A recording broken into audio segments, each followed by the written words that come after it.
So ప్రయత్నం చేయటం ఒక వంతు. సో వాళ్ళు కూడా స్వాగతించడం అనేది ఇంకొక వంతు అని చెప్పుకోవాలి. అంటే మార్వాడి యూనివర్సిటీ చేసేది చెప్తుంది. అంటే ఇక్కడ ఏంటి అంటే మెయిన్గా కాన్సెప్ట్ ఎడ్యుకేషన్. ఎడ్యుకేషన్ పరంగా వీఆర్ వెరీ స్ట్రాంగ్.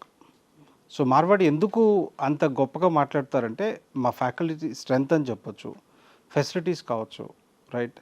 యూనో మేము చేసే ప్రతి ఒక్క ఎఫర్ట్లో సిన్సియారిటీ ఉంటుంది. సో ఇవన్నీ చూసుకున్న తర్వాత మార్వాడి యూనివర్సిటీ అనగానే అంటే కొన్ని టీవీలో చూస్తుంటే సిగ్గనిపిస్తుంటుంది. కొన్ని ప్రోగ్రామ్స్ ఎక్కడ లేని అబద్ధాలు చెప్తున్నారు కాలేజెస్ గురించి, ఎక్కడ లేని రాంగ్ ఇన్ఫర్మేషన్ మిస్లీడ్ చేస్తున్నారు పిల్లల్ని. సో పిల్లలకి నేను చెప్పేది ఏంటి అంటే అక్కడ చదువుతున్న సీనియర్ పిల్లల్ని అడగండి, యూనివర్సిటీ ఎలా ఉందో తెలుసుకోండి.